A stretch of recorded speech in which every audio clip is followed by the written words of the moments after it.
Are you ready for the sickness? Let's get into it.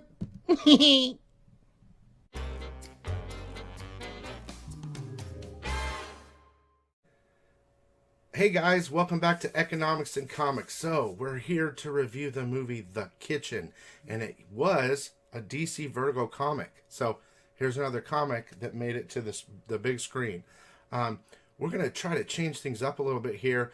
It's going to be me, a normal human being, a man, versus A film critic who is not alien some sort of from another alien. world. Yeah, but I mean, he is a real life film critic. Okay, that he went to school for it. He's a film critic.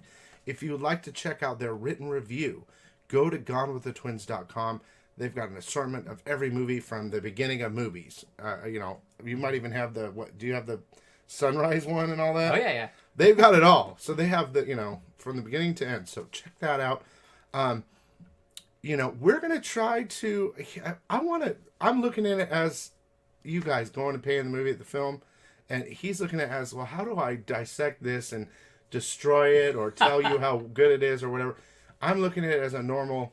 Yeah. I'm not saying you're not. A lot of film critics have to dig deeper than just surface level on films. So, there's a lot of films that are maybe surface level. They're popcorn movies. It's a good fun time, but we have to dig a little deeper and analyze how the movie's made, how the acting is. There's a lot of little things that you can look at. You don't have to, but a lot of people in the film critic world like to analyze those kind of things more. Now, sometimes you guys, we're going to but we do agree on a lot of things. That's what I was going to say. It's not like film critics always hate the things that regular film goers like, and vice versa. I have a little bit of age. There's an age difference between us two. I've seen a lot of movies, so after you see a bunch of movies, you develop a sort of. You can be a critic in your own mind, I guess. Yeah. So everybody's their own critic. Yeah, everyone's their own critic. So, but he's a real critic. So, at least he's got his critic license or whatever. But I figured I'd start off in this and telling you what I compare the movie to, as in other movies, so that people can have an idea what they're in for. I see it as a female Goodfellas that's not as good as Goodfellas.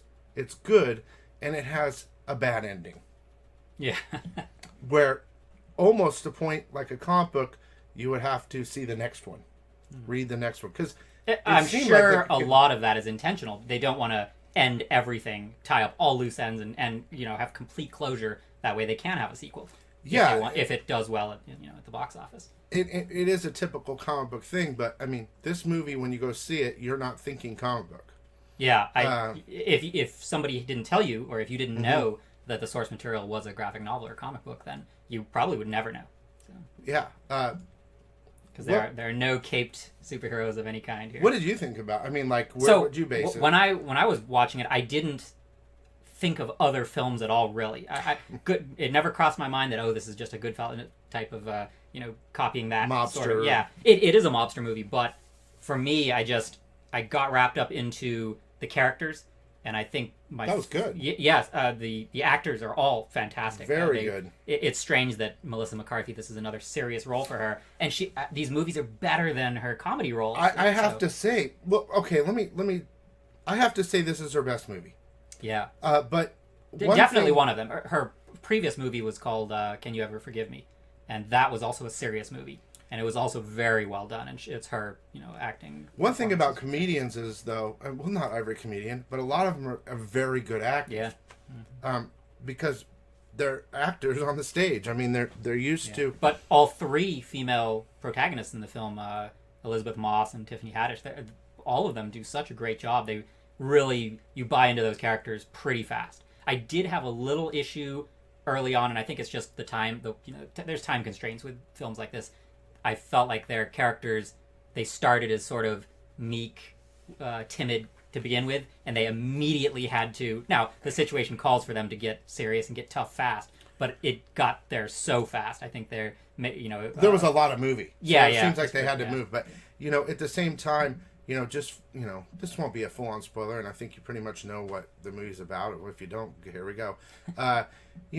Some housewives. The housewives of the Irish mob, basically. Of the Irish mob, their husbands go to jail all at the same time. They did a job and they got caught. And so, you know how they say, well, we'll take care of the wives, and they give them a little bit of money, and they don't have a lot of money. And so they go and they try to get some money from the mob. And they say, hey, get out of here, you know. Yeah, hey, the leader of the mob that's taken over while the husbands are away is Little Jackie. And he's kind of a complete asshole, basically. Yeah, he's, it's, mobsters back then. What is it, about 70s? I believe it said 78 is when the film started. Yeah. So, so they say, hey, we're going to go collect money, and we're going to show them we can collect money, and we're going to do it better than they are. So they immediately start doing it and learning the ropes and stuff like that, and get connected, and basically saying that they're much smarter than the men running the Irish mob that get done stuff. And they prove it. They very effectively take over the business, and trouble ensues, obviously, because a lot of the people that would normally have followed the men are reluctant to follow the women, and then as the film progresses, they encounter more and more obstacles, including the Italian mob and things like that. So and I mean, this is definitely a female empowered, movie where they have to take care of stuff, and then the husbands get out of jail, and all hell breaks loose, and there's all these twists and turns, and but they don't really beat it into your head like that. It is definitely female empowerment, and it's the pro women, but I think at the end it started. At moments it's a little heavy-handed, but for the most of it, it kind of flows naturally, and they're just strong female characters. No, and it's. I gotta be honest, and I think we're here. We want to battle each other, but I enjoyed the movie, except the end. I did have some issues with, and these are things maybe you don't pick out. Bring it. There's a few things with editing that I didn't care for. There's a fatal flaw that a lot of these films, especially modern films, do is they, and I don't want to spoil anything, but they do a little bit of a twist, and instead of allowing the audience to get it on their own or to pick up on it, they have to just show it to you in flashbacks. And that, I hate that so much. But they do it it's not overdone here, but they still do it a little bit, and I wish they did. Well, there's a lot of parts where, there are a couple of the girls, they all do their own thing. One girl, becomes a hit lady. One girl's like the leader, and then there's another lady that she keeps separating herself. She keeps going, oh, I got to handle something, and I got to handle something. They're like, well, what are you handling? And that's what you're talking about, right? Where finally everything comes together, and they're like, oh, that's what she was doing. Yeah, they literally have to show it to you in flashback instead of just organically letting the audience in on the secrets of, so. Yeah, it wasn't. They do that a lot in movies all across the board. I mean, because they think we're idiots. I mean, and it's true, we are.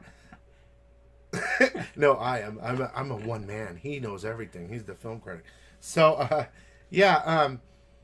I enjoyed it. There was a lot of. I really liked it. I thought the acting was great. Yeah, that's definitely. I didn't know what to expect. For me, the strongest point of the film is the unpredictability. When the movie starts, you feel like you know exactly where things are going, and then nothing really goes exactly the way you think. And that, to me, that made it so much more intense and more serious. It gets you on the edge of your seat because you don't necessarily know which characters are safe or not, or how they're going to react to certain things. So, yeah, that unpredictability was the strongest point for me. And that's the good thing that kept you involved in the movie, for sure, because, you're excited for these ladies to run a mob, run the... You want to see what they do next and how they're handling stuff. I think if you saw the trailer, you might think it's a bit of a comedy. The women are running the mob and that they're going to do it in a comedic way. But no, this is serious. They do it like there's real consequences for their actions. They're not always, just because they're the protagonist, they're not always safe. They're not always going to succeed in whatever. It was definitely a little bit soft. There was some hardcore stuff, and there's violence and cursing, and they're trying to be tough and everything. But like I said, it's not a soft movie. Goodfellas. Like it was, here's Goodfellas and here's that, But like I think they made the Irish mob kind of look a little weak, to be honest with you, for them to just take over like that. In reality, now this isn't based on reality. This is a comic book. Yeah. In reality, that would be good night. Swimming with the fishes, or at least in Italian. But they do sort of bring. They give reasons as to why the women are able to take over, and it's not like they just take over and there's no repercussions or pushback. Of course, they face lots of otherwise, though, very entertaining. I was pleasantly surprised. From the previews, I knew they were going to be tough and take over the mob stuff, but I thought for sure with that cast, it was going to be funny. Yeah, but there wasn't. I mean, not really. There was maybe one or two funny parts, but not funny that we would think funny. I mean, I think that's what the trailers are deceiving, because they show you all the like one-liners and the little funny bits, but then in the movie, it's fairly serious. Like what they're known for, like the comedian, McCarthy Melissa McCarthy. Yeah, she killed it, man. I really think she did a very good job. Like, yeah, absolutely. I can't argue with him on this one. He's supposed to say it's horrible. I don't know what's going. And what else did you see that just you weren't feeling, or? Yeah, I think anytime a movie surprises me in any way, it's a good thing. Yeah, for sure. And I don't want to give any spoilers. Just but give some. It doesn't matter. I'll just compare it in that fashion of something like, and not that they're comparable really, other than the unpredictability, and that's something like Game of Thrones, where you never know what's going to happen. It's so unpredictable as far as how characters, meet their ends, or things like that. So with this film, I felt that same way, where I never knew what was going to happen to each character, and so that unpredictability was so much fun, and it gives it just a lot more a level of interest and intrigue that you don't see too often in films. And that's actually a good thing for the comic book industry. I mean, this is my channel; it's a comic book channel, but we're going to do movie reviews. But it speaks highly for DC, Vertigo, whatever, the writers of the comic itself. I mean, they did a good job on it. Yeah. And I mean, it made a good movie. Whether it was changed a lot or not, I don't really know, because I didn't read that book. But it definitely was worth it, and I think they left it open for a part 2, maybe, but not like Justice League or something where a part 2 is coming. They just, that's the part I didn't like about it, to be honest with you, Joel. I didn't like the ending. Is it because of it's kind of an abrupt anticlimactic ending, or just there should have been a resolution? If in my mind, in a mob scenario, that would have been the end of whatever. I don't want to tell you guys, because I do think it's worth going and watching. I liked it a lot. Yeah, I think for films of this nature, you need a really punchy, snappy ending, and this film could have had that. It got a little close at times. It maybe drug on for a scene or two longer than it needed to before it finishes. But also for me, that cut to black is how you end a movie like this, and this movie doesn't do that. So, I did like the ending, though. The little surprise at the ending, the final whatever. I didn't expect what I was seeing, but that's an overall theme of this film, is that level of unpredictability. I think so. And a little underestimation of certain characters and stuff like that, but. Overall, this is kind of new. We're attempting that. We gotta see a movie that we both completely disagree on. It'll happen. We've had it before. But it's good too that a critic and regular audiences they don't always disagree. We can get along. We can get along with the aliens, and that's the most important part. The best message I can give you after watching this review. Now, in regard to giving a score and all that, they do give scores on. Yeah, you can see the written review on GoneWithTheTwins.com. We're debating. Should we give it stars? Should we give it thumbs up? How about we say it's worth seeing in the theater or waiting for video? We could do something like that. Yeah. For me, this is worth seeing in the theater. It's not a film that is necessarily needs to be seen on the big screen, so to speak, but the quality of the film is good enough that if you have an opportunity to see it, why not? I think I think you should go see it in the theaters. I mean, look, guys, we stay at home all the time. We watch everything on TV. We don't leave the house. You guys are watching us right now, if you are still watching. But get out of the house. Go watch something different and new. It was very entertaining, I thought, and that's it for me. Yep. And Joel. Yep. And that's it. So I hope you guys enjoyed this. Please leave a comment. If you have any questions, let us know, and we'll see what's coming up next week, and we'll go from there. Have a good one. Hey guys, thanks for watching. If you enjoyed that video, please hit that like button and subscribe now. Here's another video for your sickness entertainment. Have a great one. Bye-bye.